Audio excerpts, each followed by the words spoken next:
bom dia a todos. Eu sou Bruna, eu sou responsável pela organização dos seminários aqui do CDTS.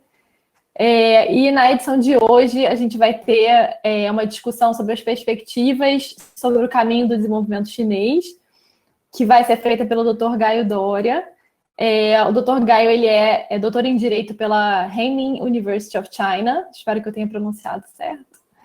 E mestre em Economia Chinesa também para essa universidade, né? Ele tem muita experiência na área de História e Economia, com ênfase em História da China, Economia Chinesa e Política Chinesa, e atua principalmente em temas relacionados ao pensamento político chinês, à Revolução Chinesa e modernização socialista na China. Para enriquecer ainda mais essa discussão, a gente vai contar com a presença do André Lobato, que é doutorando do Programa de Políticas Públicas, Estratégias e Desenvolvimento do Instituto de Economia da UFRJ. Ele é mestre com dupla titulação em Mídias Globais e Comunicações pela London School of Economics e Political Science e pela FUDAM. Ele é bolsista CNPq no Instituto Nacional de Ciência, Tecnologia e Inovação em Doenças de Populações Negligenciadas e na Vice-Presidência de Produção e Inovação em Saúde, né? E há 3 anos também está atuando nessa área de cooperação entre a Fiocruz e as instituições chinesas. Então, eu queria lembrar para todo mundo que as perguntas do público podem ser feitas via chat. Então, o André vai ser encarregado da mediação e da interação, né, do público com o Dr. Gaio, e que a cobertura do seminário ela vai estar disponível no website do CDTS em alguns dias. Bom, Dr. Gaio, é um prazer receber você, mesmo que virtualmente, né? A gente está muito feliz com essa oportunidade de debater um tema tão atual e importante para o Brasil. A gente agora, eu e a André, vamos desligar o nosso vídeo e você fica à vontade para começar quando você quiser, tá bom? Muito obrigada. Bom, primeiro, bom dia a todos, né? Gostaria de agradecer o convite de poder vir aqui na Fiocruz, ainda aqui digitalmente, falar um pouco sobre a minha experiência e sobre a minha pesquisa. Em especial, aí, agradecer ao Marcos Giraldo, né, que foi quem me convidou para participar desses eventos. E eu gostaria de começar aqui a minha fala, talvez falando um pouco de mim, né, para as pessoas entenderem o que leva um brasileiro a ir estudar na China e morar 10 anos lá, né? Que isso tem tudo a ver com o tema que eu escolhi da palestra de hoje, que é um título um pouco geral, né? Que eu acho que a China é um país que suscita muitas questões, mas que, infelizmente, nós aqui do Brasil temos poucas respostas ainda.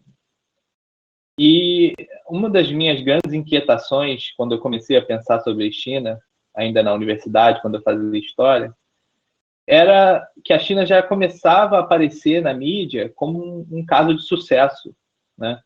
Principalmente assim, em mídias especializadas e no exterior, né? E no Brasil, você não via ninguém falando disso. Aquilo me causava um estranhamento muito grande. Isso em 2005, não é tanto tempo assim, se você for parar para pensar. Digamos, já tínhamos a eleição do Lula, o Brasil já começava a fazer grandes transformações na sua política externa, né? Mas ainda a China ainda permanecia, pelo menos para vamos dizer assim, para a sociedade civil, um pouco desconhecida, né? Vira e mexe tinha uma outra reportagem, mas o quadro geral era esse.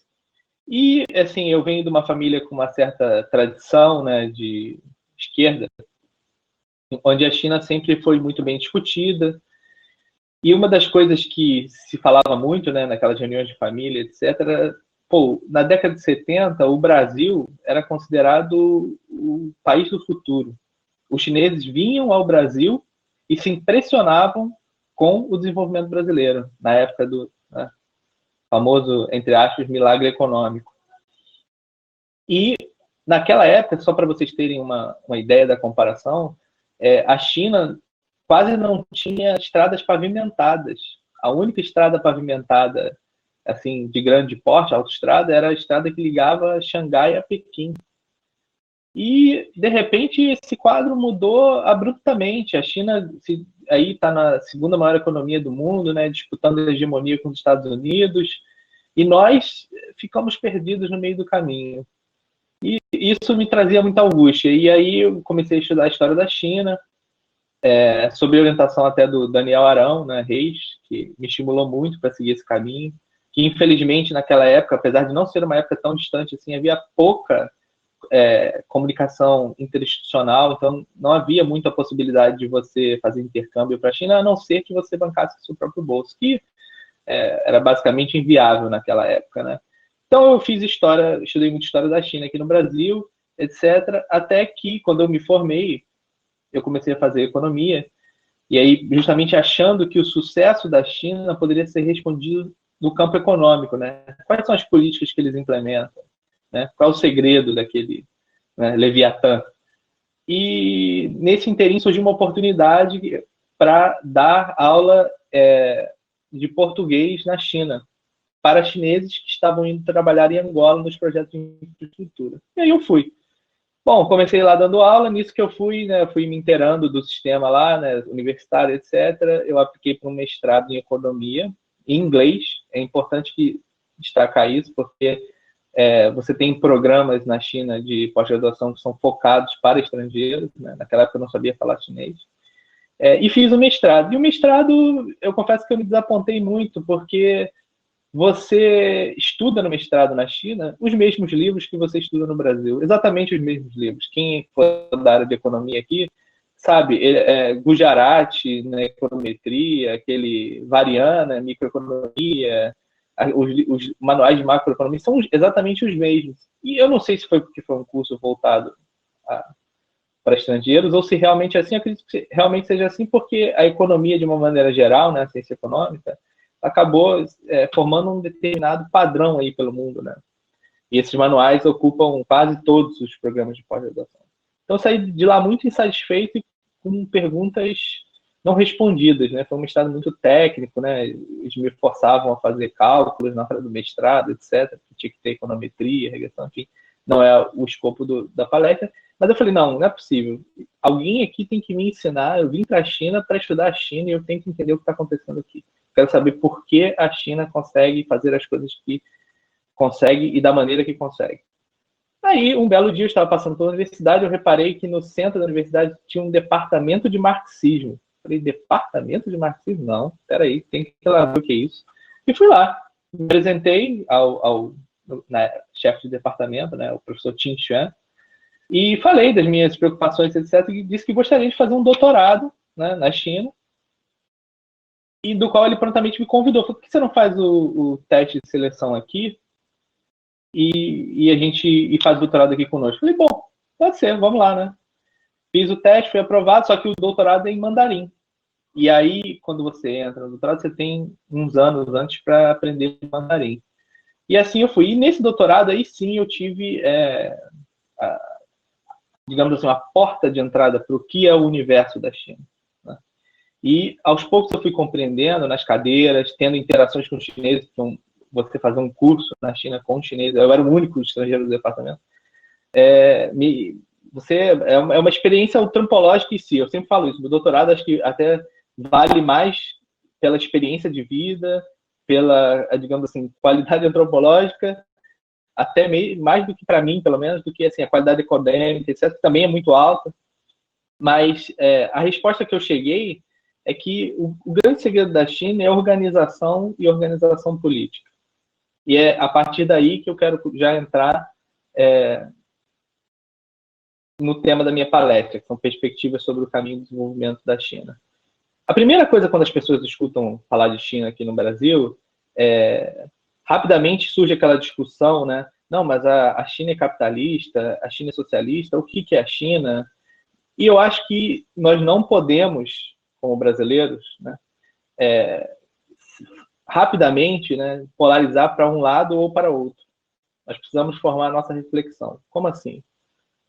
A China é um país cujo pensamento, né, difere de todo o resto do mundo. Como é que eu posso sintetizar isso em formas de conceito? Né? Nós pensamos o mundo em formatos de Estado-nação, né? E os processos que formaram essas nações. Então, a gente tem a nossa história do Brasil, por exemplo, é muito associada como um capítulo da história da Europa, né? Pelo menos assim é ensinado. Enquanto que a China, e aí tem diversos historiadores e pensadores, dentre eles, né, eu citaria, né, tem um professor chamado Zhang Ai, né, que ele inclusive foi tradutor do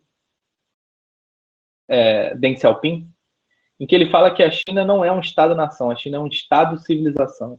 Como assim? O que ele quer dizer com isso?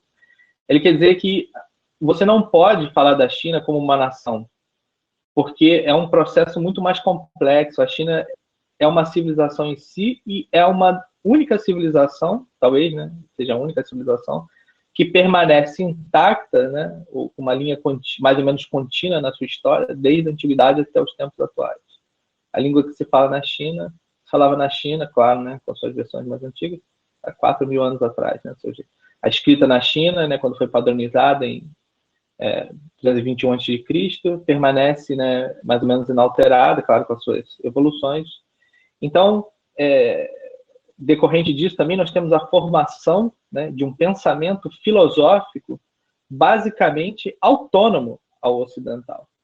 E isso é importante destacar, porque se de um lado nós temos aí a Grécia, a Roma, né, esse mundo, digamos assim, indo-europeu, como, né, florescendo ali, né, desses valores ocidentais, do outro lado nós temos a China como o pilar da civilização oriental, né, sendo que ela ainda permanece como uma entidade política única. Então, toda vez que a gente vai falar de China, é sempre importante a gente ter essa preocupação de entender o quadro teórico no qual os chineses operam, que é, muitas vezes, radicalmente diferente do nosso. São simplesmente outros referenciais. É quase até impossível colocar em palavras, porque você tem N situações para descrever isso. Eu sempre, por exemplo, a própria formação de conceitos, assim, a gente é meio escravo, né, da lógica aristotélica, né, das premissas e conclusão, enquanto que lá isso não funciona tanto assim, é uma estrutura um pouco circular. Assim, você coloca um conceito, você vai circulando o conceito e vai definindo isso. Você vai ver que no discurso político chinês atual isso é muito presente. Às vezes um oficial, um acadêmico, ele fala uma coisa, você fala, o que ele está falando? O que é socialismo característica chinesa? Tem até os chineses, quando isso surgiu, eles brincavam, falavam, o que é isso? Ninguém sabe o que é isso, né? O cara falou lá, tá, mas não tinha uma definição, é isso. E ao longo do tempo isso foi sendo construído e hoje acho que já dá para falar numa definição, né? Que na verdade não é uma definição, mas são várias, né? Porque, como eu disse, o pensamento chinês ele tem suas próprias características, né? E aí, colocando isso, que eu acho que é mais uma observação metodológica, a gente passa um pouco para entender assim, o caráter da China hoje, né? O que é a China hoje? China hoje, pelo menos a República Popular da China, né? Nasceu em 1949, né? Fruto de uma revolução comunista, né? Organizada pelo Partido Comunista da China.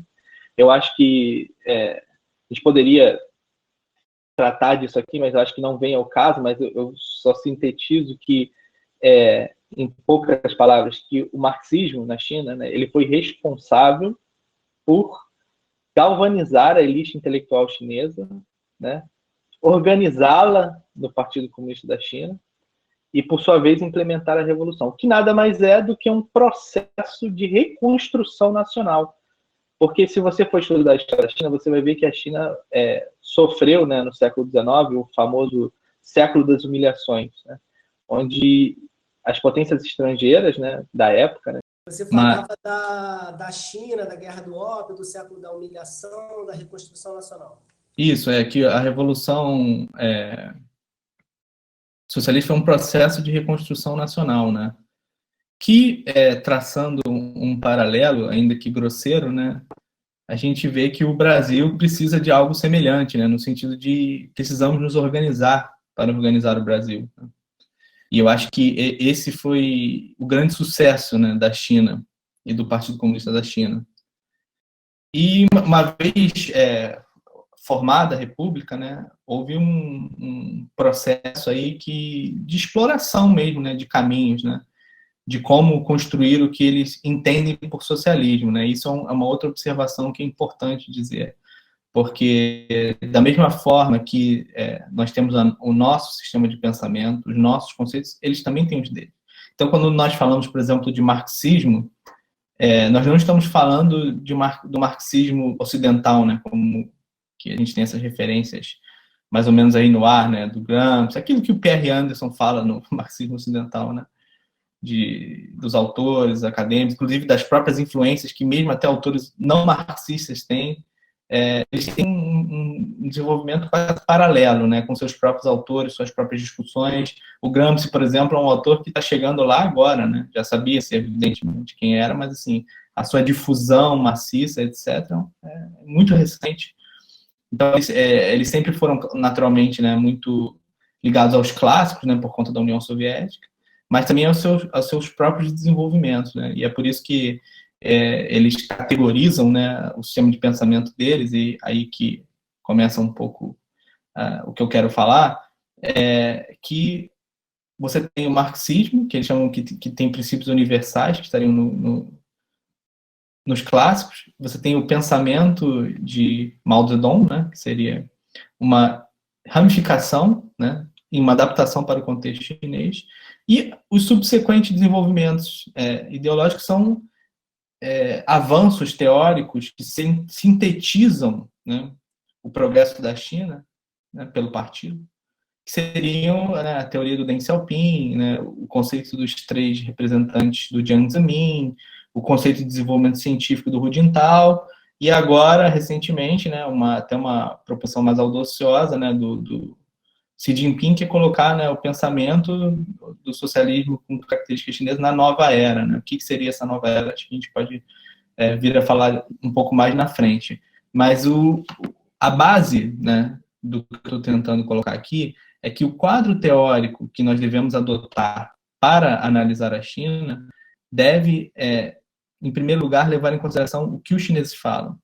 A gente sabe que na academia ocidental você tem uma miríade, né, de interpretações do que seria a China. Então, acaba que fica um negócio um pouco vulgar e grosseiro, né, porque tudo recai nesses conceitos de totalitarismo, autoritarismo, e a China é uma ditadura, e política de elites, e ninguém leva em consideração o que a China fala, o que os chineses falam, e o que as pesquisas apontam. Você tem, por exemplo, teve uma pesquisa recente, né? Recente, digo, talvez uns 4, 5 anos, onde foi medida a satisfação do povo chinês com o governo, né? E o que eles percebem de democracia. E para muitos chineses, a China é uma democracia e a satisfação com o governo beira 80%. E ninguém questiona, né, digamos assim, o poder do Partido Comunista. É como diz tem um professor, né, da Academia de Ciências Sociais lá da China, muito famoso, se chama Fan Min. Ele diz assim, a diferença entre a China e o Ocidente é a seguinte: na China, no Ocidente, você escolhe o chefe e o prato que você quer cozinhar, que você quer comer. Na China, você não escolhe o chefe, mas você pode escolher o prato que você quer comer. Então, essa é uma percepção que já é deles. A gente pode, naturalmente, querer impor a eles, né, digamos assim, todo esse nosso arcabouço teórico que vem da Revolução Francesa, né, de o que seria uma democracia multipartidária, etc. E é algo que simplesmente não dialoga, né, com a realidade chinesa. E é importante destacar, né, que esse processo político da China, né, ele é muito orgânico, porque a China, diferente, né, da União Soviética, passou por uma guerra civil muito prolongada, de modo que essa conquista do poder político do Partido Comunista não foi um golpe.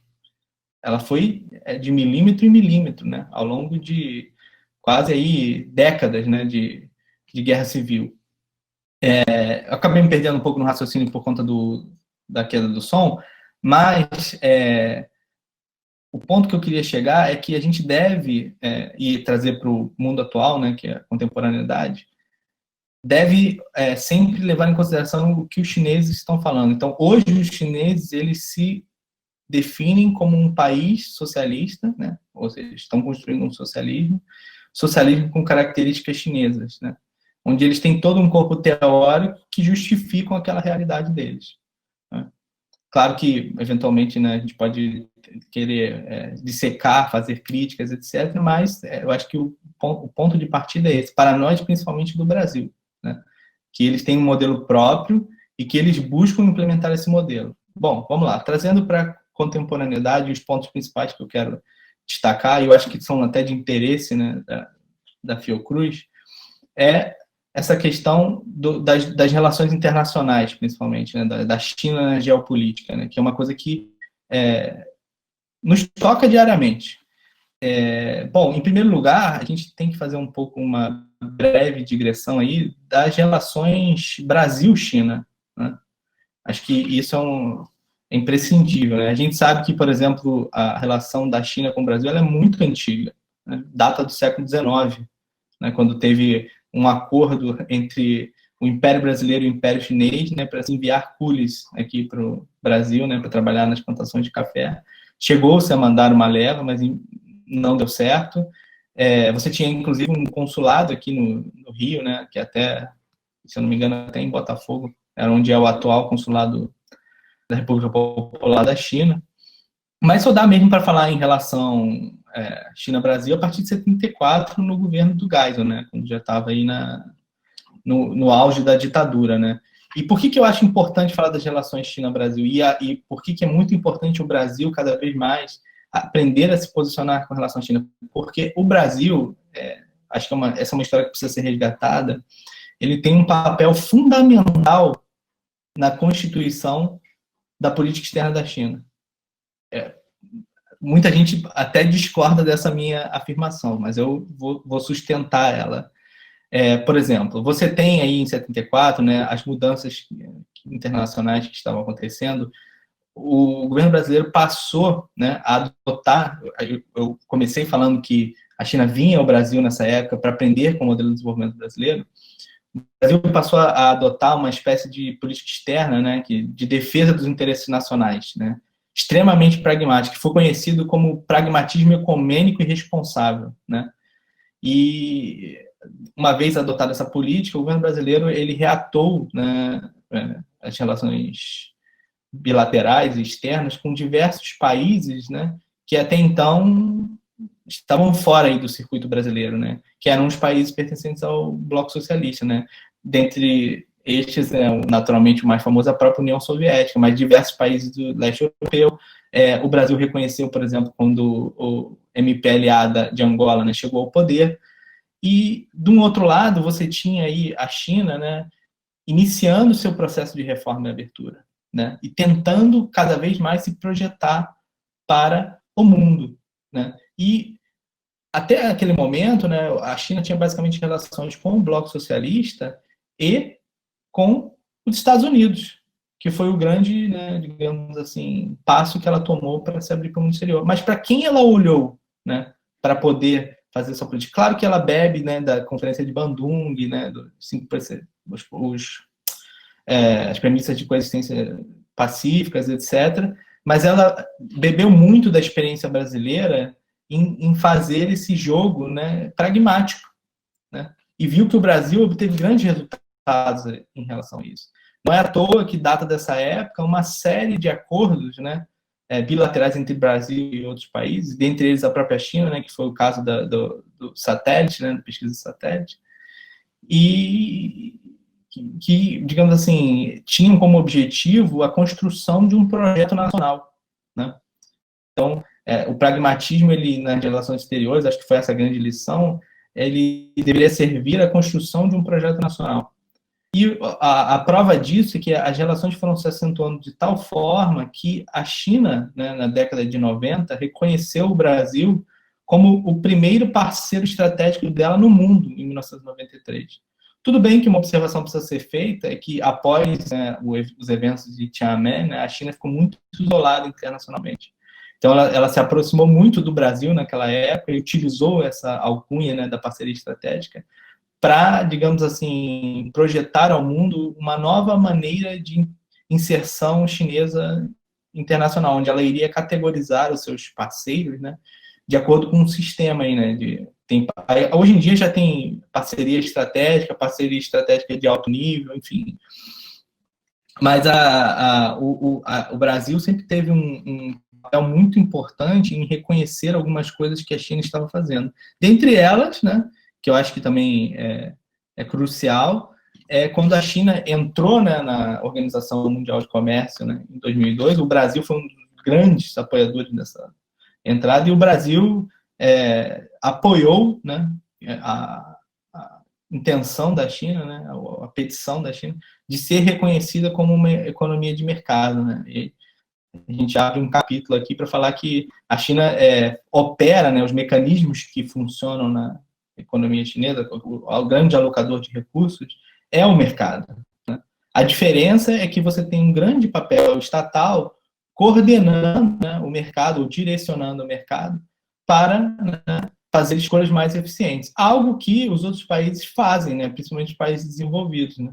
Só que eles, devido a uma opção ideológica e política, eles não admitem, né? Eles colocam como se o Estado e o mercado eles fossem antagonistas, enquanto que a China não coloca dessa forma, né? Mas, voltando à questão do Brasil, né? Em 2009, que o Brasil se torna, quer dizer, que a China se torna o principal parceiro comercial do Brasil. E isso também é importante fazer uma observação, que muitas pessoas colocam isso como se tivesse sido uma política de Estado do Brasil, né? E eu acho que é importante reconhecer que isso foi uma política de governo, né? Foi uma opção política passar a China, né, como para se tornar o primeiro parceiro comercial do Brasil, e enquanto antes era os Estados Unidos. O que não significa também não reconhecer que a China, a ascensão da China e a sua relevância com todos os países do mundo, ela é inevitável. Então, a China sempre vai configurar entre os top 5 parceiros comerciais, provavelmente, de qualquer país do mundo, né? Na América Latina, é quase sempre assim. Mas na própria América Latina, a China não é o primeiro parceiro comercial de muitos grandes exemplos, como, por exemplo, o México. Então, a gente tem uma opção aí de governo que foi feita e que agora, né, está sendo um pouco questionada, né? E a gente também fala disso mais adiante. Mas só para ter uma noção do volume de números, né, assim, do que é o fluxo comercial, né, com a China, em 1974 você tinha uma coisa assim, em torno, se eu não me engano, assim, de uns 19 milhões de dólares, que é troco, né? E hoje nós já estamos mais ou menos na casa de uns 65 bilhões de dólares, né? A China compra 33%, né, quase 34% de todas as exportações brasileiras. Então, assim, é um parceiro que chegou para ficar e que, naturalmente, né, vai ser um ponto, né, eu vejo pelo menos dessa forma, uma alavanca para qualquer projeto nacional, né, que o Brasil queira construir, né? E aí, a China não fica só circunscrita a essa questão comercial, né? Eu acho que a parceria vai se acentuando de tal maneira que vai transbordando para outras esferas, né? E aí começam a surgir esses diversos acordos de cooperação, né? Imagino que, por exemplo, a Fiocruz esteja, né, em acordos com instituições chinesas, mas você tem os grandes acordos que são celebrados no âmbito, né, da COGBAN, né, que foi a Comissão Sino-Brasileira de Alto Nível de Concertação e Cooperação, né? Foi um mecanismo estabelecido para ser meio que uma espécie de comitê gerente da relação bilateral China-Brasil, né? Então, você tem uma série de planos ali que são elaborados, né, de acordo com o recurso dos governos, de áreas estratégicas que têm que ser atacadas, né? Então, você tem, por exemplo, o acordo da Embrapa com a Academia de China de Ciências e Agricultura, você tem o próprio acordo do satélite, né, que já existe já de um bom tempo, mas está evoluindo para outras esferas, e outras iniciativas, até mesmo no campo educacional, cultural e de saúde, né? E nesse interim se insere aí o próprio, lateralmente, né, o Banco de Desenvolvimento do BRICS, né, e até o acesso do Brasil às ajudas externas, né, que os chineses têm, né? Então, só que tudo isso para falar o seguinte, que a China, né, à medida que foi ascendendo no cenário internacional, ela foi construindo, né, o seu próprio discurso, né, digamos assim, teórico, né, de como ver o mundo, né? E eu acho que é impossível a gente não falar daquela famosa iniciativa, né, que todo mundo ouve falar, da nova Rota da Seda, né? E o que seria a nova Rota da Seda? A nova Rota da Seda, ela foi proposta em 2013, né, pelo Xi Jinping, como uma maneira, né, de propor um novo tipo de integração, né, um novo tipo de globalização, vamos dizer assim, né, ainda que esteja me arriscando em falar isso, entre a China e o mundo, porque esse processo, né, de crescimento, né, da China, querendo ou não, ele deslocou o eixo, né, produtivo do mundo, né, e o do dinheiro, do capital, para a Ásia, né? E na medida que isso foi ganhando corpo, a China passou a ter a necessidade de projetar isso para o exterior. E no que isso se traduz de maneira prática, né? O Brasil e aí a Angola foram dois grandes casos que foram usados como modelos, né, mas principalmente até a Angola e a África, para a Rota da Seda, que é o quê? São as novas formas de cooperação, o que eles chamam de cooperação ganha-ganha, que é quando, né, os chineses vão, né, constroem grandes projetos de infraestrutura, em troca, muitas vezes, recebem pagamentos em commodities, ou enfim, juros baixos, tem várias formas de financiamento, né? Interessante até colocar isso. E eles fazem obras que, em geral, nenhum país quer fazer, porque muitas, inclusive, são extensas, podem até dar prejuízo, né? Então, a África é cheia desses exemplos, né? E a nova Rota da Seda acabou se tornando isso, né? Uma espécie, né? Inicialmente ela tinha esse caráter regional, né? Que era de consolidar a China como uma potência regional, que acabou ganhando seu caráter global e tem a ideia, né, de construir um novo sistema internacional, né, nova forma de cooperação. E aí é importante destacar que a China, em momento nenhum, né, se coloca como uma alternativa aos Estados Unidos. Pelo contrário, ela não quer a posição dos Estados Unidos, porque a posição dos Estados Unidos é muito cara, né? É difícil você manter essa estrutura hegemônica sem coerção, sem altos gastos financeiros mesmo, né? À toa que o Estado americano basicamente está falido, né? A gente que financia os Estados Unidos através aí do dólar, né? Para o dólar ser a grande reserva de valor aí do mundo. Mas essa estratégia da China tem essa nova perspectiva. E já tem aí dados, né? E diversos projetos. Só que, infelizmente, né, o Brasil acaba não se tornando um signatário, né? Muito por conta aí das instabilidades, né, políticas que vem acontecendo no Brasil desde 2013, né? Mas é importante destacar que essa nova Rota da Seda tem várias dimensões, não só na infraestrutura, elas têm até, inclusive, na saúde. E eu imagino que uma parte, né, dessa esfera da saúde aí toque até nos projetos da Fiocruz, né? Porque a ideia é que isso seja uma espécie de quadro teórico, né, para a cooperação da China com o mundo, em suas mais diversas esferas. É evidente que a gente não pode ser inocente de não perceber que ela também tem um caráter de exportar, né, a capacidade ociosa, né, industrial da China, porque já não tem muito mais onde construir trem-bala na China, então eles têm que exportar trem-bala, né, e diversos serviços de engenharia.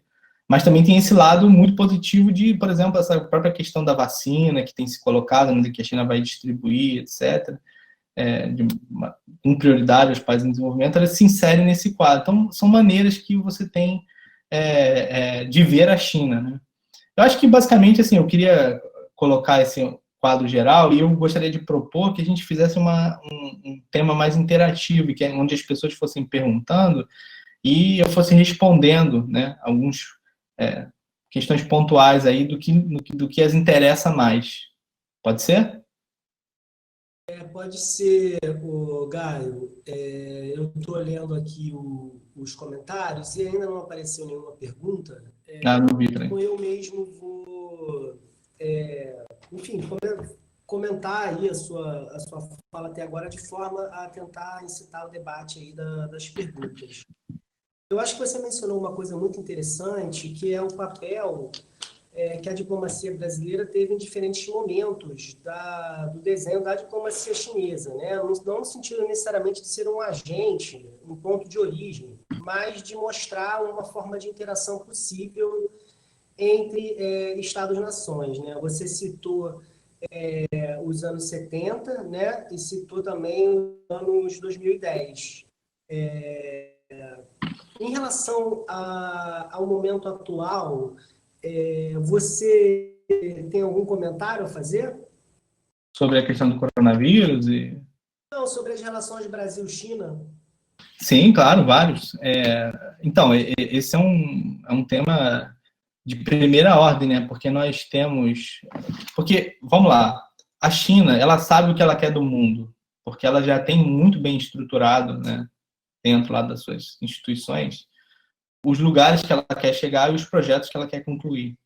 Então, por exemplo, o Brasil cumpre um papel fundamental, né, na segurança energética e alimentar da China, mas também, não só isso, né, também como um grande destino, né, do capital chinês. Por exemplo, os chineses têm um grande interesse em investir no Brasil, porque o Brasil é o coração da América Latina. A gente, eu sei que às vezes choca muitas pessoas falar isso, né, principalmente as pessoas da América Latina hispanohablante, mas tem uma espécie de tendência histórica que, se você for analisar a história do nosso continente, muitas coisas que acontecem no Brasil acabam acontecendo nos outros países, e o que não acontece no Brasil não acontece nos outros países, né? Então, assim, o Brasil tem sido uma espécie de termômetro da região, né? E é uma espécie de hub industrial importante, né? Se você produz aqui no Brasil, você vende para o Mercosul, vende para tudo quanto é lugar. E o México, que seria uma outra opção, ele é muito difícil ter interlocução. Daí eu falei essa questão, né, da opção política do Brasil por passar a China como primeiro parceiro comercial, porque ela tenta fazer isso com o México e não consegue, porque o México está muito, digamos assim, simbioticamente ligado com os Estados Unidos, né, em diversas esferas. E o próprio Estados Unidos não permitiu isso. Tem a história dos trens. Oi, desculpa. A Argentina superou o Brasil, né? Não é uma coisa tão significativa, mas mostra que a política externa do governo faz diferença, né? Porque a Argentina recentemente tem dado alguns avanços em relação às suas relações com a China. Você mencionou também, Gaio, a nova Rota da Seda, e afirmou que tem uma parte de saúde lá. Você podia falar um pouco disso? Como é que você acha que seria uma visão de saúde da China para a nova Rota da Seda? Claro, bom, só para exatamente isso, né? É uma opção política essa parceria com a China, e a parceria com a China, ela deve ser entendida como uma maneira de nós adiantarmos o nosso projeto nacional, né? Porque esse é o problema, nós não sabemos o que nós queremos da China. A China sabe o que ela quer da gente, mas nós brasileiros não sabemos. Por enquanto, a gente está nessa relação que eu, muito cinicamente, chamo meio de escambo, né? A gente vende para ele, dá um negócio para eles, dá um negócio para a gente, mas assim, não tem uma complexidade, né? A gente poderia ter grandes níveis de complexidade entre o Brasil e a China e utilizar a transferência de tecnologia, N exemplos. No caso da Rota da Seda da Saúde, isso é uma nova dimensão que se abriu, principalmente aí depois da eclosão aí da pandemia, né, em que foi, né, percebido na prática que grande parte da cadeia produtiva de equipamentos médicos e etc. está localizada na China, né, e que a China detém, digamos assim, está perto da fronteira tecnológica, né, em relação aos demais países do mundo, na produção desses equipamentos e novos equipamentos, né? E não só isso, a própria expertise da China em construir hospitais, etc. Eu vou dar um exemplo. Eu acabei não mencionando isso previamente, porque eu expliquei em off, né, que eu trabalho para o Grupo CITIC, né, eu sou um gerente do Grupo CITIC, e o Hospital de 10 Dias, né, que é uma estatal, o Hospital de 10 Dias foi projetado por esse grupo, né, todo o design. Só que o hospital não foi construído em 10 dias, né, ele foi projetado para ser construído em 10 dias. O projeto dele foram aí 15 e pouco das pessoas trabalhando 24 horas por dia de como projetar. E ele é super complexo, porque tem sistema de ventilação, vai impedir contaminação de ar com ala B, inclusive de filtragem do ar contaminado para fora, etc. E isso é um exemplo, né? Por exemplo, quando eclodiu aqui a crise no Brasil, os chineses ofereceram os designs, tudo isso para o Brasil, né? Só que o Brasil tem esse panorama aí que a gente está vendo aí de um novo, né, paradigma nas relações exteriores, de um alinhamento quase automático com os Estados Unidos. Infelizmente, acabou impossibilitando isso, mas a China percebeu que essa questão da saúde é um ponto fundamental, né, de cooperação com os países no mundo. E isso foi incluído no âmbito da Rota da Seda, que até então não era. Que a Rota da Seda era uma coisa muito ligada à infraestrutura, engenharia, grandes projetos, comércio, e agora, com a pandemia, né, essa dimensão da saúde entrou.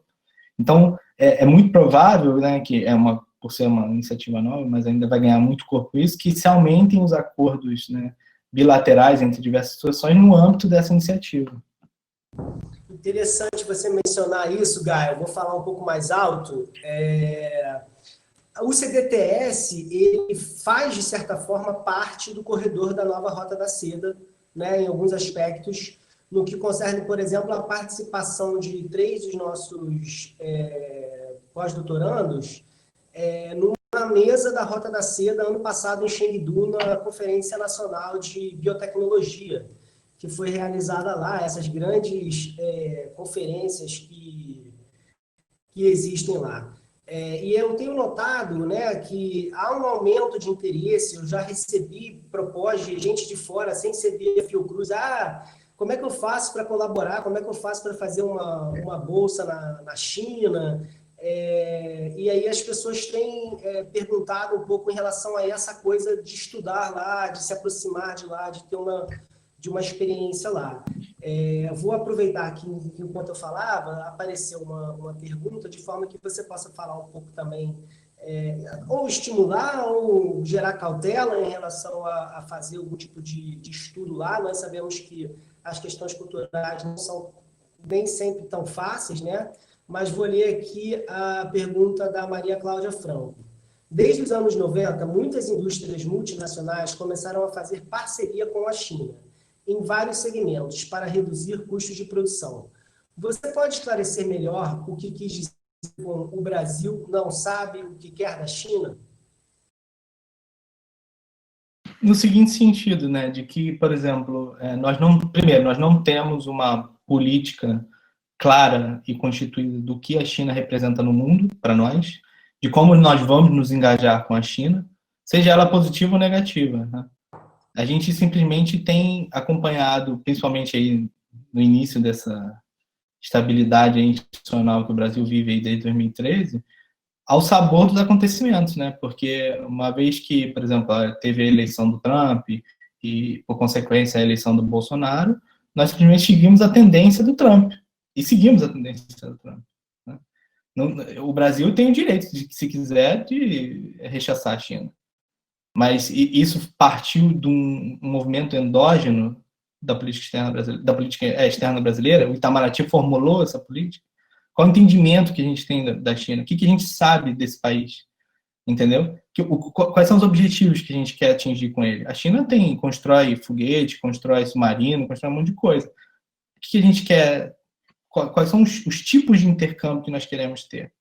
Eu acho que isso nunca foi formulado de maneira sistemática e assim, consistente, né? Porque tudo bem que se você for pegar os documentos aí da COSBAM, você vai ver muita letra ali, mas assim, eu não estou falando da letra fria, eu estou falando do que aconteceu, né? Que os chineses vêm aqui, eles querem o quê? Segurança alimentar, energética, investimento do Brasil como hub produtivo da América Latina. O que a gente quer da China? Vender carne e grãos? Ou a gente quer, por exemplo, não, vamos atrás da China, por exemplo, vamos construir o maior centro de produção de vacinas aqui da América Latina, e a gente quer transferência de tecnologia de doenças, por exemplo, que talvez não estou aqui falando, não sou especialista na área, mas, por exemplo, encefalite japonesa, que é uma coisa que não existe no Brasil, né? Então, a gente não tem isso, né? Tudo acaba ficando meio, não tem um plano coordenado. Isso é uma coisa que, pô, nós estamos falando do segundo maior país, a segunda maior economia do mundo, né? E, assim, um país que detém praticamente todas as cadeias produtivas, né? E como é que a gente não consegue ter uma estratégia, né? E isso reverberar nas instituições que são mais importantes? Por exemplo, quantos programas de pós-graduação no Brasil tratam de China? E eu não conheço nenhum específico de China. Eu não conheço nenhum. Nós estamos em 2020, indo para 2021, e não tem um programa de pós-graduação em estudos asiáticos, em China. Que também a China é uma outra porta, né? Ainda pode falar de Coreia, etc. Então, como é que a gente vai ter um plano se a gente não tem formuladores, né? Os nossos poucos formuladores, eles são formados no exterior. Então, também, querendo ou não, eles carregam um pouco, né, esse carimbo, né, do exterior. Da mesma forma que, por exemplo, eu carrego um carimbo de quem foi estudar na China, né? Então, é natural que muitas das minhas visões, né, sejam aquilo que me foi ensinado, ainda que você tenha uma capacidade crítica, né, de falar, não, eu não concordo com isso, etc. Né? Acho que não sei se eu consegui meio abarcar a resposta dessa. Falando em relação a esse, né, você se colocou aí como uma pessoa que foi lá, que acaba tendo esse carimbo, o comentário do Paulo Carvalho fala assim, Caio, bom dia. Gaio, bom dia. Você não acredita que os chineses não estão fazendo o mesmo movimento político e estrutural dos Estados Unidos na época da Guerra Fria, contratando os melhores professores e pesquisadores estrangeiros? Também mandando jovens chineses para estudar fora. Na minha sala na Dinamarca, tinha 5 chineses. Bem, diretamente, eles não podem falar que querem substituir os Estados Unidos como potência do mundo, mas acredito que esse seja o objetivo deles. Não que estejam errados. Pelo menos eles sabem o que querem, têm um objetivo a longo prazo, né? Então, como é que você... Essa pergunta do Paulo é direto no ponto, e eu acho que ele tá certo em levantar diversas premissas ali, mas a gente tem que ter um pouco de cuidado, né? Porque a gente realmente não pode cair na inocência de achar que a China não tem planos para o mundo, né? Óbvio que ela tem. E eu acho que está bem claro que ela visa uma reconstrução de um sistema sinocêntrico, tá? Onde a China ocupe um papel central no sistema internacional. Agora, isso não quer dizer que a China quer se tornar o hegemon do mundo. Essa é uma diferença muito importante. Porque você ser a polícia do mundo, resolver o problema dos outros, é muito caro. E os Estados Unidos está assim, dito que está por causa disso. E a China tem perfeita consciência disso. Então, ela não quer ocupar esse papel. Porque é um papel, ao mesmo tempo que tem os seus grandes benefícios, você tem fardos grandes, né?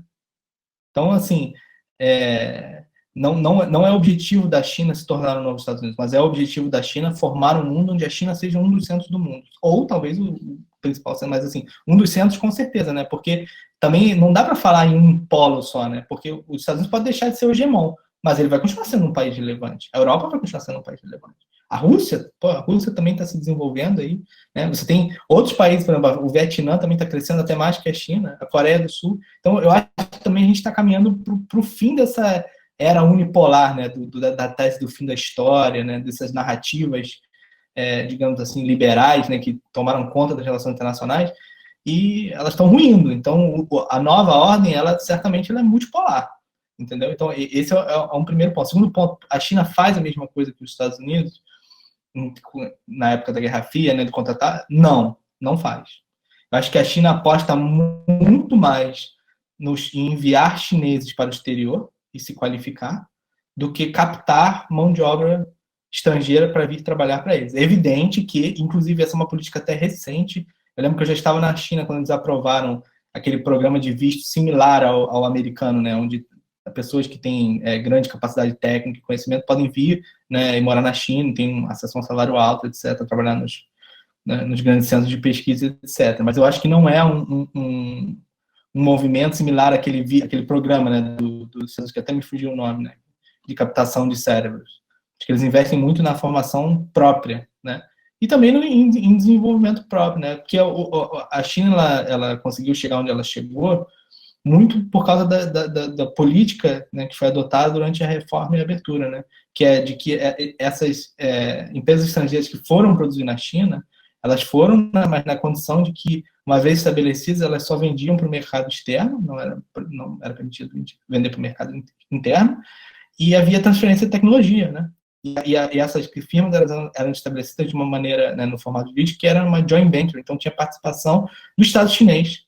E só abria-se um mercado interno quando havia um competidor à altura com a empresa estabelecida, né? Para que não haja o que acontece muitas vezes em outros países, né? Que o cara tá vendo, não sei se é o nosso exemplo aqui, né?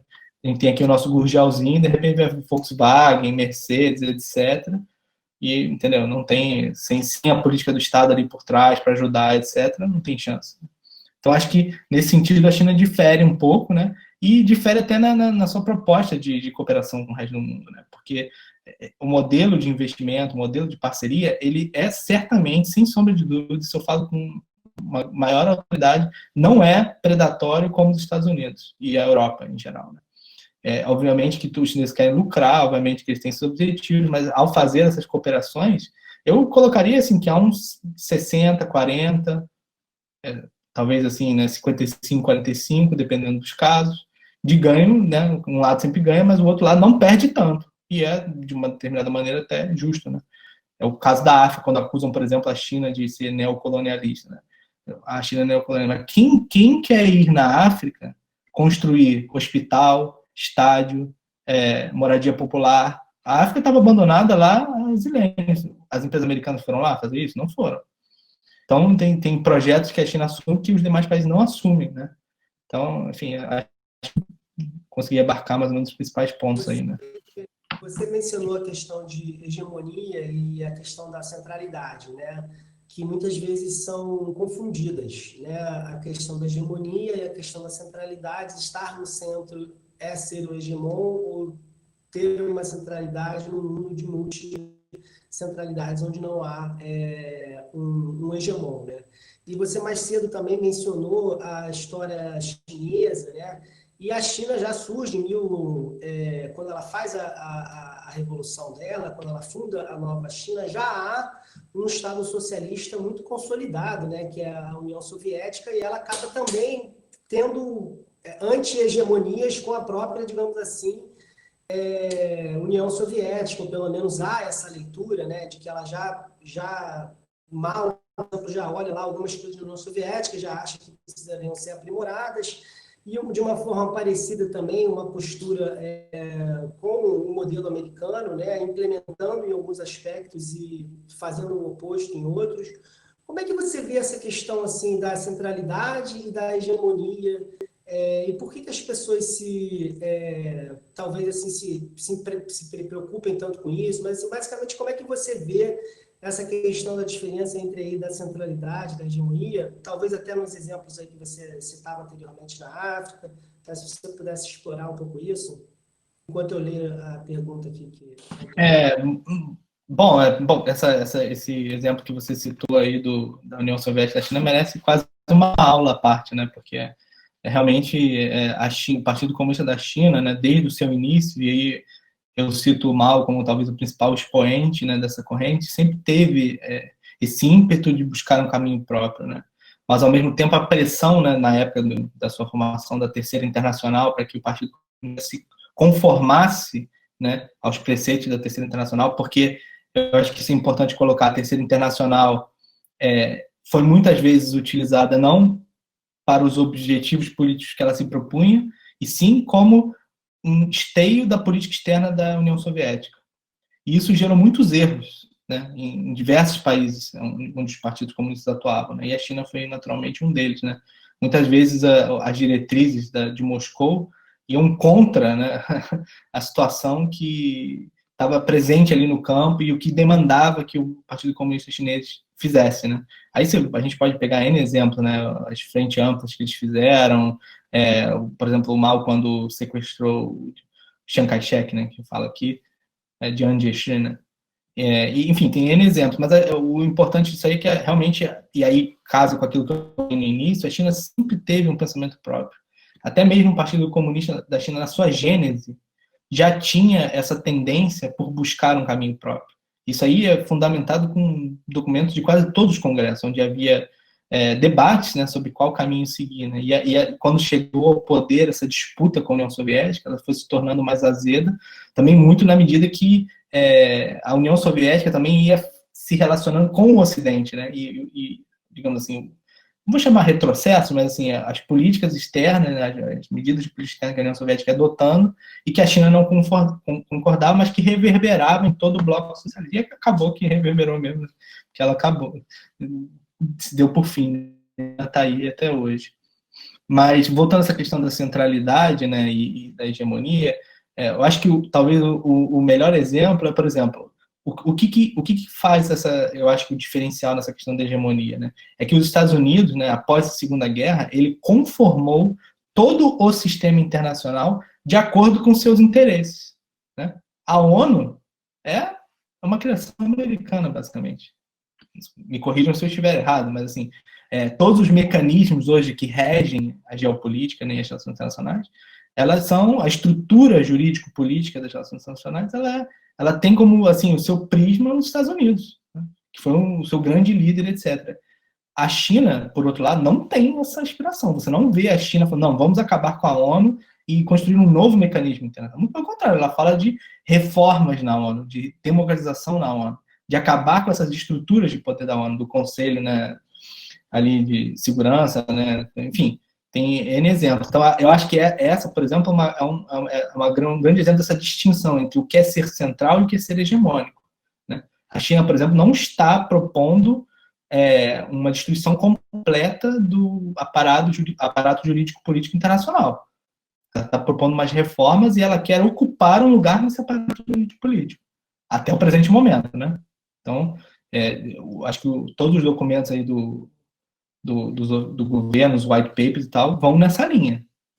Falando nessa sua prospecção aí interna dos documentos, como que as coisas estão sendo colocadas na linguagem lá de Pequim, digamos assim, eu vou fazer a pergunta do Marcos Geraldo Silva, que fala: Gaio, bom dia, você poderia citar, resumidamente, qual a proporção entre os setores estatal e privado, nacional e estrangeiro, na economia chinesa? E qual as relações político-institucionais entre esses dois setores? E também gostaria que você mencionasse brevemente como se estruturam os sistemas de educação e de saúde na China. Ele finalmente termina aqui falando: e quais são as características específicas da gestão Xi Jinping hoje? Tá, bom, vamos lá. Eu até tinha notado eu estava procurando aqui, mas eu não quero dar o vexame de ficar horas procurando a proporção exata, né, entre o que é setor estatal e setor privado, né. Vamos lá. A China, né, como você sabe, ela tem na sua Constituição, os sistemas de propriedade são estruturados da seguinte maneira, né? A propriedade pública, ela tem primazia sobre as demais propriedades. O que a gente quer dizer com isso, né? Por exemplo, na China toda a terra é pública, então todo e qualquer edifício, estrutura, etc., ela está cedida, né, pelo Estado. Um prédio, por exemplo, ele é construído com uma espécie de alvará de 70 anos, né? Em 70 anos depois, caso o governo precise daquele terreno, ele pode expropriar, paga uma indenização naturalmente, mas se não houver, é automaticamente renovado por mais 70 anos, né? Assim diz a lei. Então, nós temos o componente estatal, de uma certa maneira, presente em quase toda a economia chinesa, né? Começando aí pela questão da terra, né? Mas em termos de empresa, né, a gente tem a estrutura da economia chinesa funcionando da seguinte maneira: as grandes empresas, os grandes conglomerados estatais, eles controlam todos os setores estratégicos da economia: telecomunicações, energia, água, transporte, etc., né? De modo que, na medida que isso vai baixando, você vai tendo cada vez mais a participação do setor privado. Quando teve a reforma e abertura, né, onde basicamente quase tudo era estatal, você teve uma política chamada, né, deixe as pequenas ir, vamos ficar com as grandes. Então, as pequenas empresas foram privatizadas, né, e as grandes permaneceram sob o controle estatal. De modo que isso deu um poder ao Estado, né, de sempre que tiver qualquer distorção ou que precisa implementar alguma política, né, macroeconômica, eles usam essas empresas para fazer isso, né. Então, o componente estatal, e isso é uma observação que eu quero fazer, que você vai achar, se você for no Google aí, falar assim, a proporção, quanto, sei lá, 30, 40, sempre vai ter uma proporção. Mas a verdade mesmo é que é muito difícil de medir qual é a verdadeira participação. Essa é simplesmente a pergunta mais difícil que existe para alguém que estuda a China responder. Por quê? Porque a estrutura de propriedade, muitas vezes, é em cascata. Uma das coisas que os chineses resolveram muito, foram muito astutos nisso, é que quando houve a pressão, que também isso fez parte de uma pressão internacional para a privatização das empresas chinesas, eles disseram assim, vocês precisam que a gente privatize? Tá bom, vamos privatizar. Pega aí, por exemplo, vamos dar um exemplo aqui das telecomunicações, né? A Huawei, por exemplo, até hoje você vê, tem aí esses questionamentos, até que ponto a Huawei tem participação do Estado chinês, a influência, etc. Mas você pega telecomunicações, o cara vai lá e vende a empresa que faz fio. Aí vendeu a empresa que faz fio. Só que a China Unicom, por exemplo, compra grande parte da participação dessa empresa. Aí essa empresa compra a empresa que faz parafuso para fio de telefone. Essa empresa vai comprar. Então tem um sistema de propriedade em cascata, onde muitas vezes você vai ver em última instância quem é o verdadeiro dono? É o público, são as grandes. Só que para isso você tem que olhar lá o contrato social de cada empresa e ver, né, quem detém o que, quem detém o que. Por exemplo, vou dar o exemplo dos bancos. Os grandes bancos chineses foram privatizados. O China Construction Bank, que é um dos grandes bancos chineses, né, um dos 4 grandes, foi privatizado. Vamos falar assim, foi vendido para o Bank of America, né, para Goldman Sachs. Mas quem é o acionista majoritário? Ainda é o Estado. Então, você tem essas coisas que é sempre importante, né, você ter em mente quando vai analisar a China, que o Estado, muitas vezes, está sempre por detrás, né, dos grandes setores da economia. Se não diretamente, certamente indiretamente. E isso é um dos grandes segredos, né, do sucesso chinês, porque ele consegue induzir o setor privado, muitas vezes, diversos mecanismos, porque, no fundo, a gente está falando exatamente isso, de mecanismos, né, de intervenção na economia, que outros países, em geral, não têm, né, que vão além dessas coisas clássicas da macroeconomia, né, de desce juros, aumenta juros, muda o câmbio, essas políticas fiscal, monetária, expande base, não sei o que, eles têm esses outras ferramentas que muitas outras economias não têm. Isso vem naturalmente da organização deles. Eu acho que o grande diferencial é esse, que é um diferencial que só é possível, por quê? Por causa da organização política que eles escolheram, da maneira como construíram a institucionalidade deles.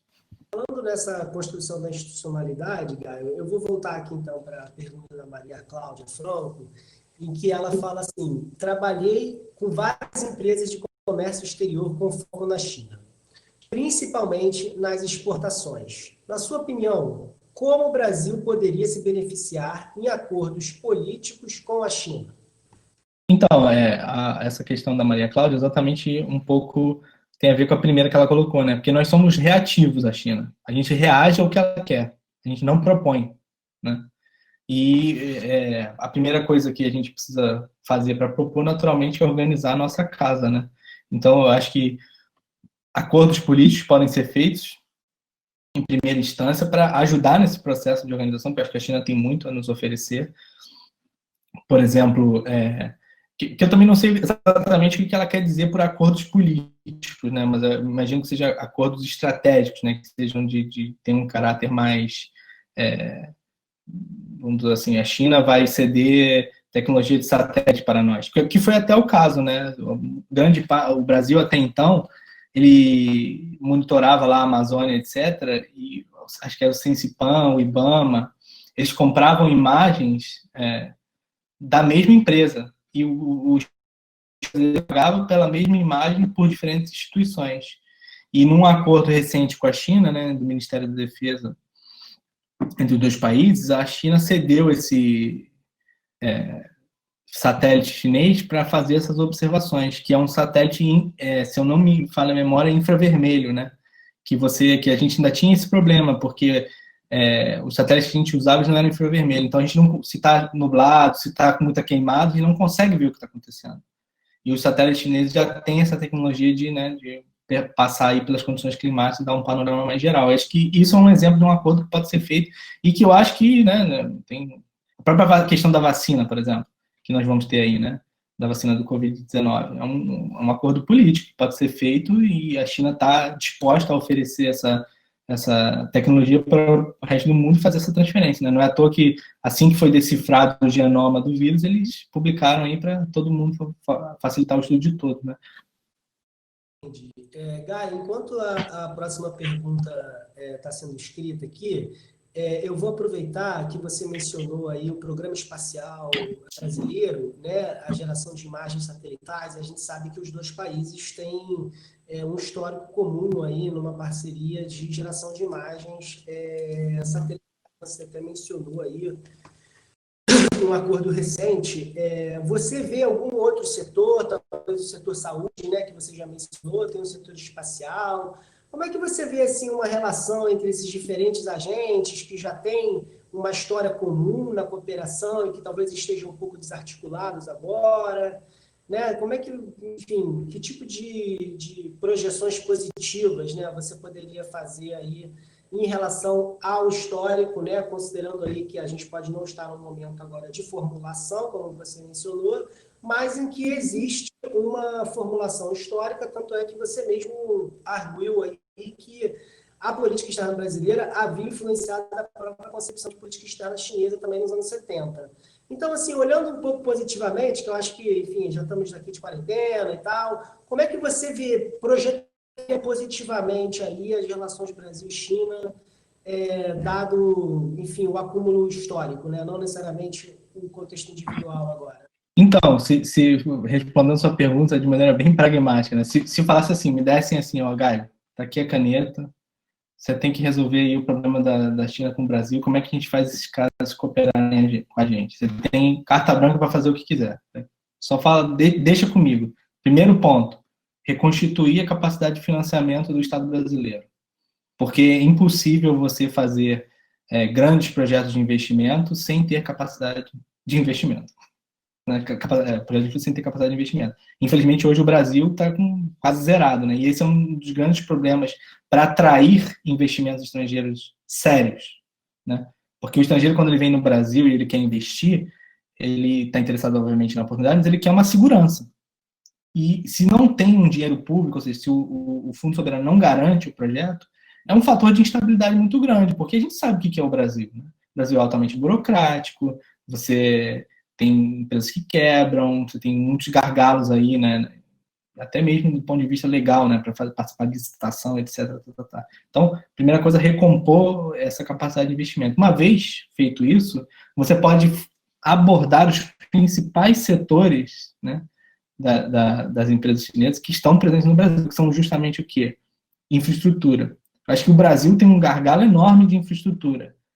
Pô, assim, o Brasil, acho que se a gente fosse consertar o Rio de Janeiro, acabar com as favelas, urbanizar, acho que o Brasil já crescia 10% por 30 anos, já virava a nova China. Rio de Janeiro, quiçá integrar um país. O Brasil é um país, a gente está em 2021, o Brasil é um país continental e ele não é, o seu território não é integrado.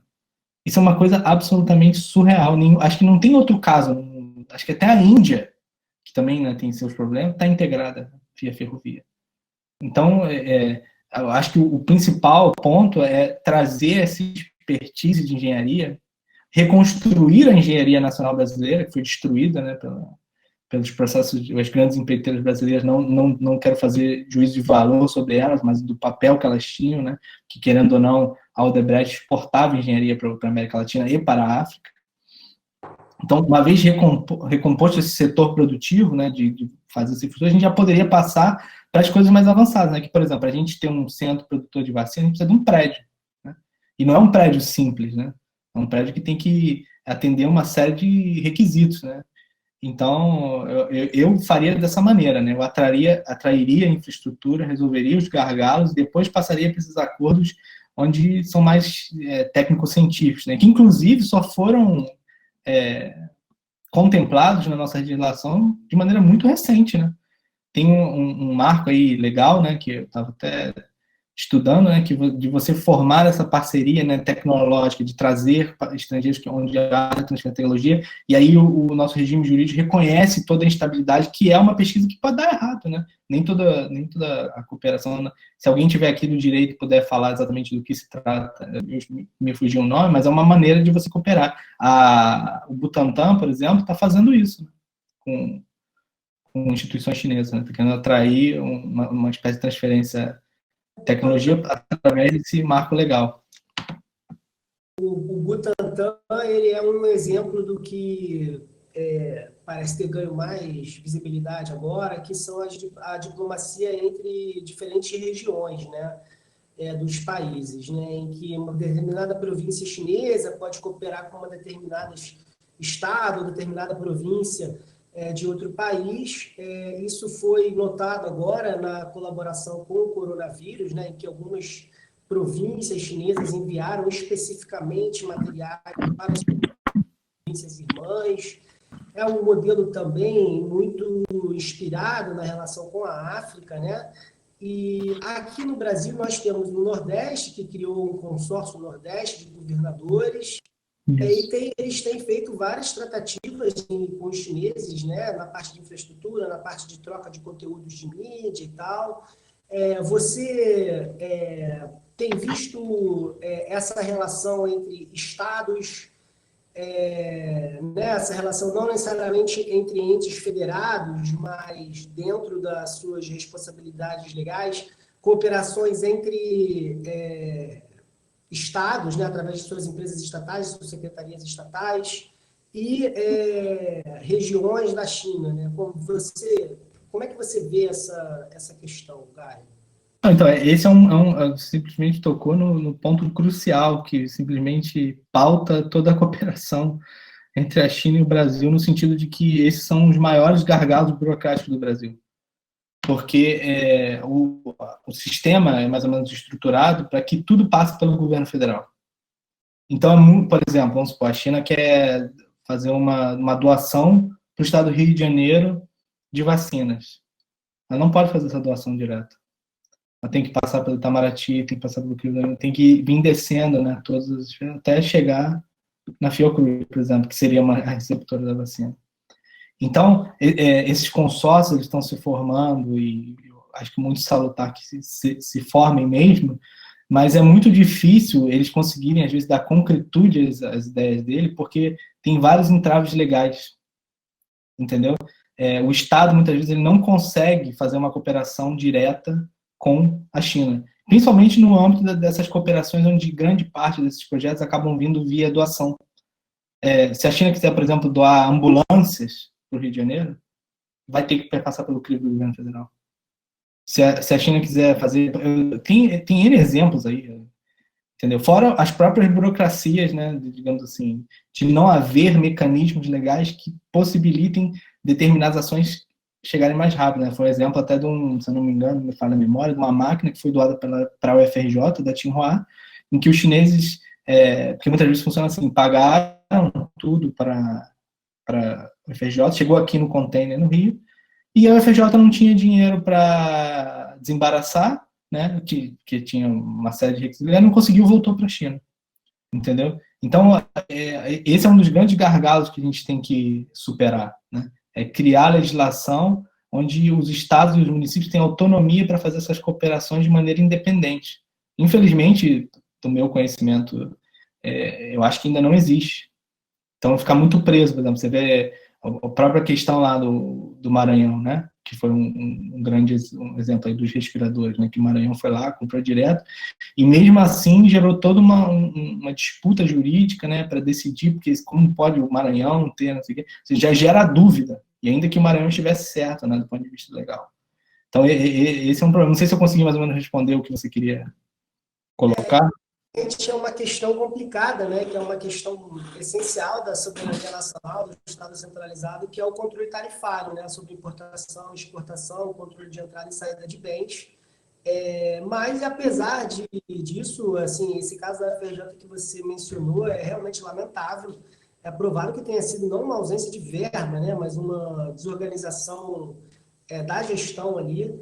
Aqui, para título de curiosidade, no CTTS, nós trouxemos 2 máquinas, também com empréstimo de sequenciamento genético da MGI, que é a BGI, que é a Rua Dadi, né, a Beijing Genomics Institute, que era da Academia Chinesa de Ciências, e agora está em Shenzhen. E foi um parto também, assim. Não foi uma tarefa super simples, assim, não foi uma coisa aperta um botão e as coisas chegam, não. Foi bem complicado. Eu estou vendo aqui que não há mais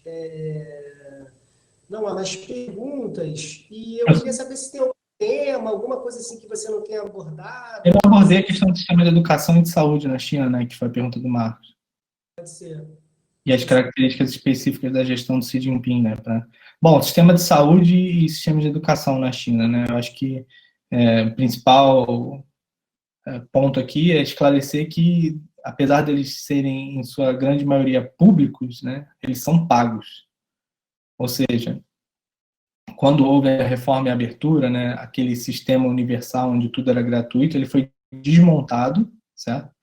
e os seus usuários passaram a financiar esses sistemas, né? Então, claro que no caso da educação, esse financiamento até é bem mínimo da parte dos usuários, né? Os preços das mensalidades são super, na verdade, anuidade, né? São baixas para os chineses, mas existem, e o maior problema é a saúde, né? Que o sistema de saúde é sempre um problema, né?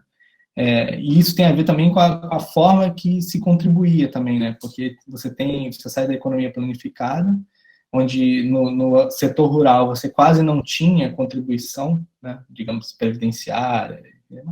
E só existia na cidade, e você tem esse processo de rápida urbanização, né? De modernização, e cadê aquele dinheiro, né? Que a gente sabe que as aposentadorias são sustentadas pelo dinheiro de quem está trabalhando, né? Não o governo vai gastando, etc. E na China você tem esse gargalo, e a maneira como eles conseguiram ir resolvendo isso, exatamente fazer com que os seus cidadãos ajudem no financiamento desse sistema, né? Só que saúde é uma coisa muito complexa, porque envolve gastos muito grandes, e ainda há uma disparidade muito grande entre o campo e a cidade, né? E de modo que, assim, hoje eu arrisco dizer, né, até pela minha própria vivência lá na China, né, que, por exemplo, o nosso SUS é infinitamente superior mesmo sucateado, tá? Infinitamente superior ao sistema de saúde chinês. A gente só perde exatamente no que vem por fora, né, que é a coordenação do Estado que dá suporte a esse sistema, que é o nosso SUS aqui, assim, eu acho que é o herói dos heróis, assim, que funciona realmente tomando porrada e tá lá e cumpre um papel extremamente importante. Mas só para dar um exemplo aqui, né, a pessoa passa mal, ela vai para o hospital, gera uma conta que ela tem que pagar, entendeu? E a maneira como que a China universaliza o seu sistema de saúde não é através, né, da gratuidade do sistema de saúde, é através da universalização do seguro de saúde, que, né, em geral, todo mundo que trabalha tem acesso a algum tipo de seguro, mas é aquilo, né, o seguro tem bandas, né, então, dependendo do que você tem, cobre ou não cobre, isso gera muitos gargalos, inclusive foi reconhecido recentemente, né, nessa crise da Covid-19, esses gargalos.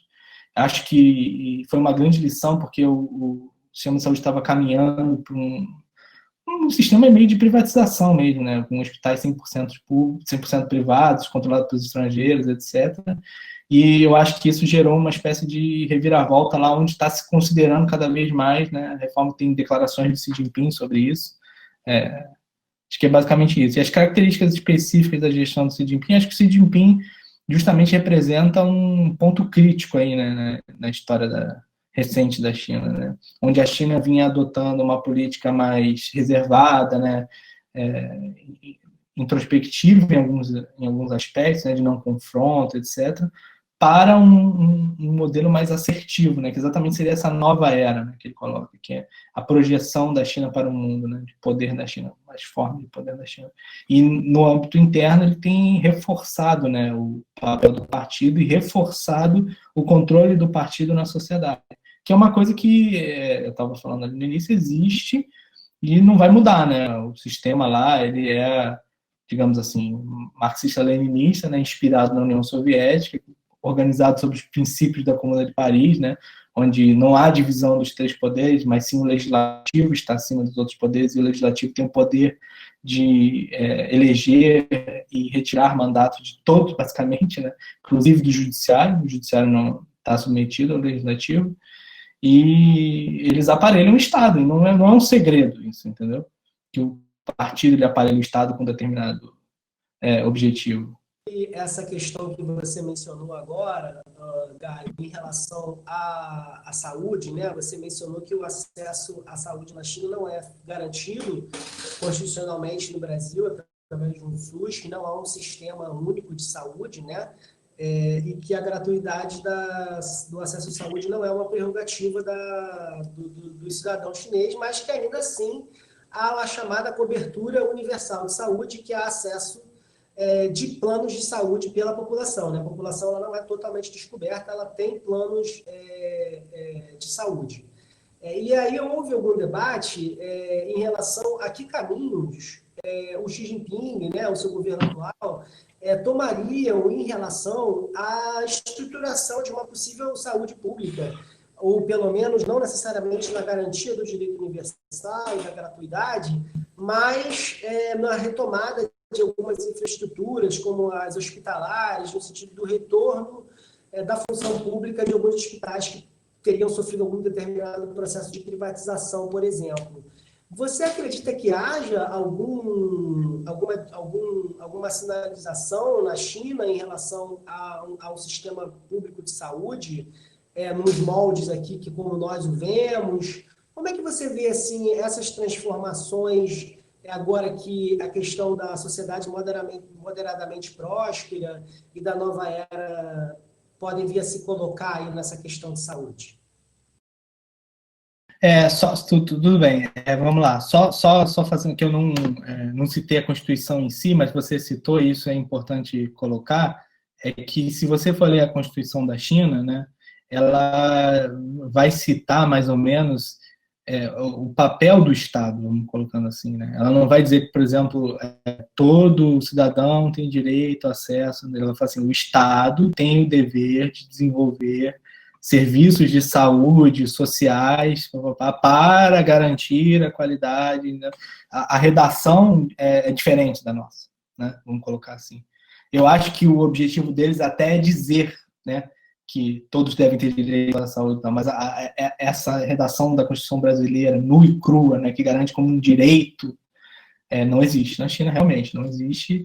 E eu acho que é aí que eles vão trabalhando. Mas eles colocam, por exemplo, o Estado tem que garantir para pessoas desabilitadas e velhas acesso a tal.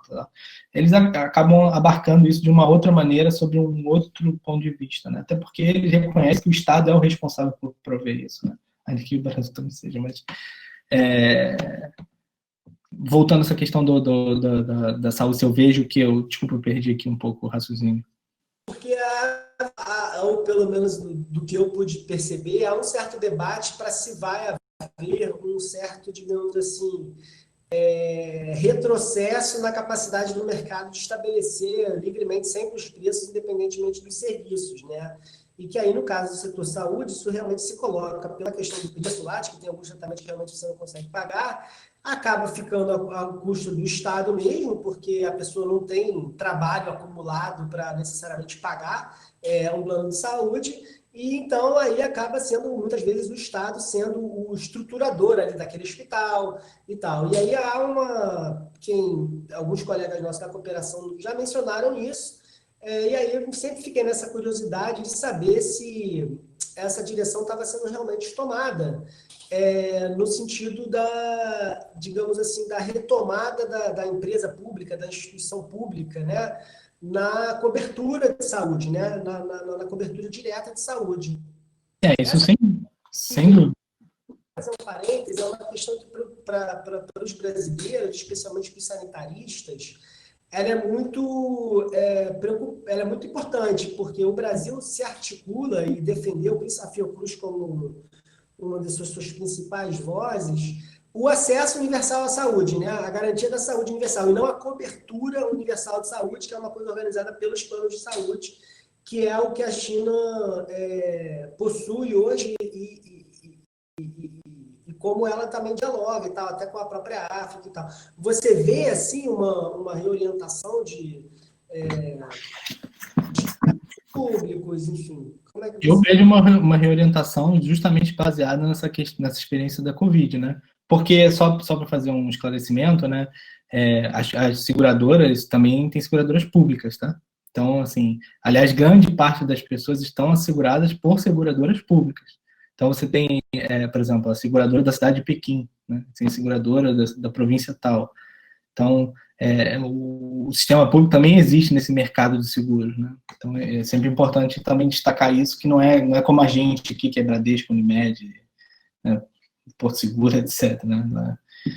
Acaba, porque justamente o mercado, já mesmo quando eles partiram para esse projeto da cobertura, o mercado já não dava conta, nem tinha interesse, né, em, por exemplo, segurar trabalhadores rurais, ou, enfim, de renda baixa, etc., né?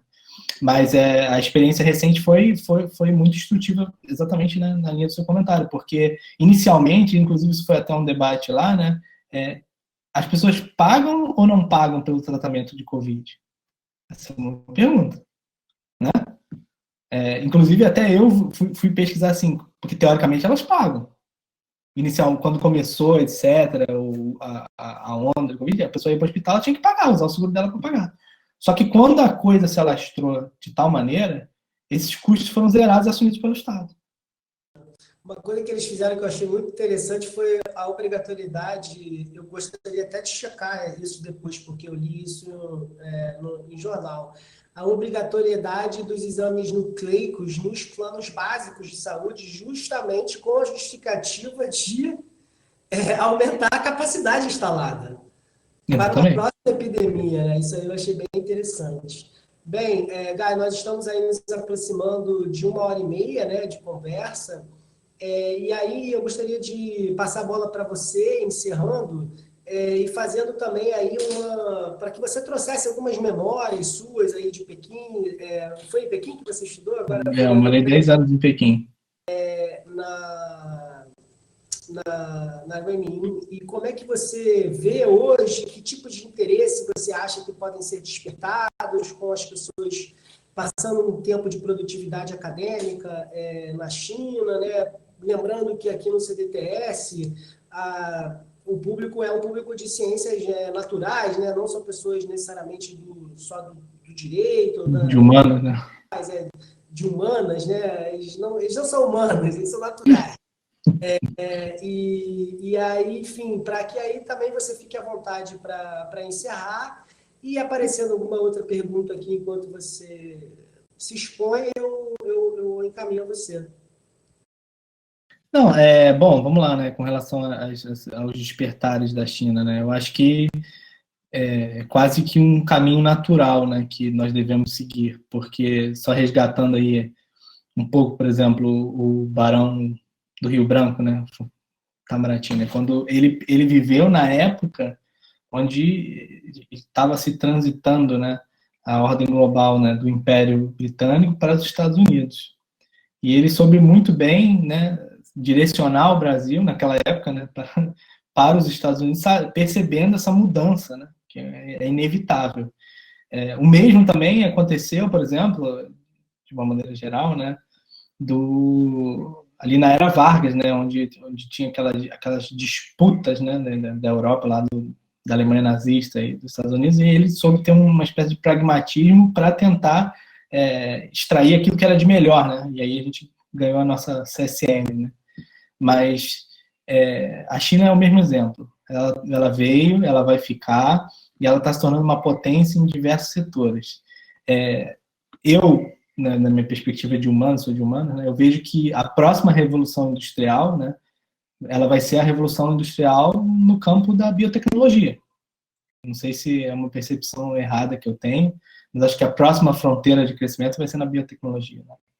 A gente já venceu a eletricidade, né, todos aqueles modelos clássicos, e a China está despontando na frente em diversas áreas. E eu acho que o Brasil também não fica muito atrás em muita coisa, né? A gente sabe que, mesmo estando aí achincalhados, né, pelo Estado, pela uma parte da população, tem um papel a ser cumprido, né, que é entender essas novas tendências, novos processos. E acho que, assim, buscar a China, né, e a China cada vez se abre mais ao mundo, né, facilitando, inclusive, essa barreira da língua, pois os chineses estão cada vez mais internacionalizados, falando inglês, e há programas e universidades que trabalham em inglês, né, então acho que é imprescindível, né, que os pesquisadores brasileiros, né, deem esse salto e se lancem em direção à China, e que olhem para a China como um centro de informação mesmo, né, sem preconceito. Eu acho que há uma grande preferência, né, das pessoas em ir para a Europa e para os Estados Unidos, né, e esses acho que é o velho mundo, né, e o novo mundo está nascendo na Ásia. Então, aliás, eu até falo que não só a China, né, a própria Coreia, o Japão, existem muitas coisas que nós negligenciamos e que estão lá e que eu acho que vale a pena a gente estudar e trazer em todos os campos da ciência, né? Que essa seria um pouco a minha fala final, né, que eu me lancei lá. Foi um grande desafio, né, para mim, aprender chinês, etc. Eu tive grandes experiências, inclusive o sistema de saúde eu poderia falar, acho que não sei, assim, mal, em uma hora, porque minha filha nasceu lá, prematura. Por exemplo, o Covid, hoje, se você é estrangeiro e se infecta lá, você tem que pagar o seu tratamento, não é gratuito, não. e os chineses eles vêm aqui no Brasil, se tiverem filho, fazer qualquer coisa, vão no SUS aí, é de graça, não importa quem seja, não importa a cor, classe social, etc. E isso é uma coisa absolutamente especial que o Brasil tem. E nesse sentido eu concluo mais ou menos um pouco como é o sentido da minha fala geral, né? Eu acho que nós temos que, mesmo vivendo essa crise nacional que estamos vivendo, nos valorizar o que a gente tem de bom e buscar aprender com o outro, não copiar o outro, buscar aprender com o outro e trazer o melhor, sem esquecer o que a gente tem de bom. Bom, beleza, então, muito obrigado, Gaio, muito obrigado, Bruna, pela organização. Foi um prazer. Não sei se... estou vendo que a Maria Cláudia Franco e a Poliana estão escrevendo aqui. Parabéns, muito bem colocado, Gaio, agradecendo a sua participação aqui nesse seminário do CDTS. O CDTS organiza vários desses encontros, né? Enfim, foi um prazer, Gaio. Assim, o CDTS e a Fiocruz, de uma forma geral, realmente faz um esforço aí para manter a nossa altivez nas relações internacionais e nas coisas que interessam ao povo brasileiro de forma geral. A Itânia Alves dizendo um excelente debate. Então, fica um agradecimento aí, eu me disponibilizo, acredito que a Bruna também, para que quem tenha futuras perguntas a fazer para o Gaio, que sejam encaminhadas a você, Gaio. Eu, inclusive, também, né, me encerro também eu me oferecendo aí, caso precisem de alguma interlocução, se precisar traduzir aí um e-mail do chinês ou qualquer coisa, contem comigo também. Eu acho que eu puder ajudar, né? Aliás, como carioca, como brasileiro, tenho um grande orgulho da Fiocruz, tenho certeza que é uma instituição aqui que na memória de todos não há menção negativa, nem tem como ter, né? Então, assim, é isso. Me coloco à disposição também para qualquer coisa que precise. O Moreno também agradeceu aqui a sua participação. Então, vamos nos manter conectados. Eu acredito que, enfim, me relaciono com várias pessoas de Chile e tal, a gente vê que muitas vezes o que nós precisamos é a nossa própria união mesmo, né? Nosso engajamento é entre nós, né? Então, é um prazer tê-lo recebido aqui. Obrigado, Bruna. Obrigado quando for mais conveniente. Foi ótimo, gente. Muito obrigada.